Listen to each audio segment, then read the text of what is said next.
There was a time when a woman living alone was seen as incomplete, as if she was waiting for someone to arrive and finally make her whole. She was pitied. She was viewed as unfinished. But what if we've had it backwards all along? What if there's a profound strength in choosing solitude, in building a life where the only approval you need is your own? The ancient Stoics understood something radical that most of modern society has forgotten, that our value doesn't come from external validation or the presence of another person. It comes from within. It comes from how we build ourselves, what we choose to believe about ourselves, and how we respond to the circumstances we're given. Marcus Aurelius, one of history's most powerful men, spent much of his life writing to himself, finding peace not in crowds but in quiet reflection. That same principle applies to anyone living alone. Let me tell you what happens when a woman lives without a man, without the constant distraction of another person's needs, opinions, or presence. She faces something most people spend their entire lives avoiding: herself. And that's where the real power begins. When you're alone, you can't blame your unhappiness on someone else. You can't say, "I would be happier if he was different," or "I would pursue my dreams if I wasn't responsible for his needs." There's no one to externalize your problems onto. This sounds lonely, and sometimes it is, but it's also liberation. Consider what the Stoics believed about responsibility. They taught that the only things we truly control are our judgments, our desires, our aversions, and our choices. Everything else, other people's behavior, external events, circumstances, these are outside our control.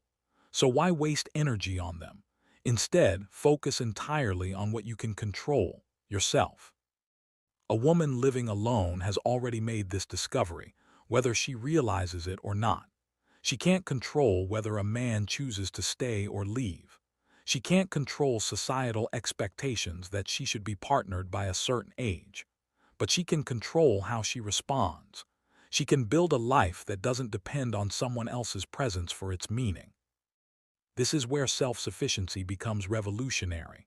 And I'm not just talking about practical self-sufficiency, though that's important. Yes, she learns to fix things, to manage finances, to make decisions without waiting for someone else's input. But more than that, she develops emotional self-sufficiency. She learns that her own company can be enough. Her own thoughts, her own reflection, her own pursuit of growth, these become sources of fulfillment. Stoics had a practice called premeditatio malorum, the practice of imagining potential challenges so that you could face them with strength and preparation rather than panic. A woman living alone does this naturally. She imagines needing to handle an emergency alone. She imagines paying bills by herself. She imagines making major life decisions without a partner's input. And by imagining these things, she's already mentally prepared for them. When they happen, they're not shocking. They're anticipated. And she's already strong enough to handle them. But here's what society won't tell you: there's something deeply empowering about this. Every time you face a challenge alone and overcome it, you're not just solving the problem. You're sending yourself a message. That message is, "I am capable, I am resourceful, I can depend on myself." And over time, that becomes your identity. It becomes unshakable. Now let's talk about something else that happens when you live alone. You develop clarity. When there's no one else to adjust for, no one else's preferences to accommodate, no one else's moods affecting the atmosphere of your home, you see yourself clearly. What do you actually want? Not what your parents want. Not what society wants. Not what you think a partner would want. What do you want? Many women find that living alone forces them to answer this question honestly for the first time in their lives. And that clarity is transformative. You stop doing things out of obligation. You stop pretending to be someone you're not. You stop making compromises that diminish you. You start building a life that actually reflects who you are. The Stoic philosopher Epictetus taught that freedom isn't about external circumstances. A slave can be freer in mind than a king if the slave has mastered his judgments and desires. Conversely, a woman can be trapped even surrounded by people if she's dependent on them for her sense of self. But a woman living alone has already begun the work of true freedom. She's learning to be dependent only on herself, only on her own virtue and her own choices. And virtue, that's what the Stoics really cared about. Not happiness in the shallow sense, not pleasure or comfort. Virtue, excellence, living according to reason and truth.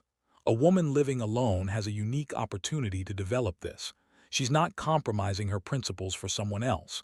She's not staying quiet to keep the peace. She's not sacrificing her growth for someone else's comfort. She's free to become the best version of herself. Let's talk about loneliness for a moment because that's the word everyone focuses on. Aren't you lonely? They ask. But loneliness isn't the same as solitude. Loneliness is a feeling of disconnection. Solitude is a state of being alone. You can be lonely surrounded by people. You can be peaceful and fulfilled while living alone. In fact, many women living alone discover that they're less lonely than they were in relationships where they felt fundamentally misunderstood. A mediocre relationship, one where you're not truly seen or valued, can be far lonelier than solitude. When you're alone, at least your loneliness is honest. It's not mixed with disappointment or resentment. And when you learn to fill that solitude with meaning, with hobbies, with learning, with service to others, with building something, it's no longer empty. The Stoics would say, make peace with what you cannot control. You cannot control whether you meet someone who's right for you. You cannot control what society thinks. But you can control how you spend your time, what you learn, how you grow, and what kind of person you become. So focus there. When you live alone, every decision is yours. There's no compromise, no negotiation, no adjusting yourself for someone else's comfort. You want coffee at midnight, have it. You want to spend Saturday reading instead of going to an event, read. You want to dedicate yourself entirely to a project or a dream, you can. This autonomy is intoxicating once you get used to it. And notice what happens. You start to trust yourself. You make decisions, you live with the consequences, and you discover that you're capable of handling them.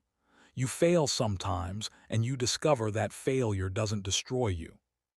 You take risks because there's no one else's comfort at stake but your own. And risk, properly managed, is where growth lives. The Stoic principle of amor fati, loving your fate, becomes real when you're living alone. It doesn't mean you're resigned or bitter. It means you're saying yes to your life, yes to the solitude, yes to the responsibility, yes to the freedom, yes to the opportunity to build yourself into someone you respect. And here's something that might surprise you. Women who have learned to live well alone often have better relationships when they do enter them. Why? Because they're not dependent.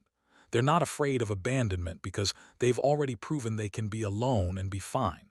They can't be manipulated. They don't stay in relationships out of fear. They choose to be with someone because that person adds value to a life that's already meaningful. They also show up differently in relationships. They know who they are. They have standards. They know what they will and won't tolerate. They're not willing to change themselves or diminish themselves for anyone. And paradoxically, this makes them more attractive, more valuable, more worth loving. But let me be clear about something. This isn't about women not needing men. It's about women not being defined by whether or not they have a man. There's a difference. A woman living alone is complete in herself. That doesn't mean she won't want partnership. It means she'll choose it consciously from a place of strength, not desperation. The hidden strength isn't in the absence of a man. It's in the presence of yourself. It's in understanding that you are enough, not because you have to be, not because you're bitter about being alone, but because you've actually done the work of building yourself into someone you respect, someone you enjoy, someone who's worth keeping around. You've learned to be alone without being lonely. You've discovered that your own company is valuable. You've built a life with meaning. You've taken responsibility for your own happiness instead of outsourcing it. You've become the author of your own story instead of waiting for someone else to write it. The Stoics taught that this is the highest form of freedom, not the absence of constraints, but the strength to live well regardless of your circumstances. A woman living alone has already begun this journey. She's facing herself. She's building herself. She's choosing herself day after day.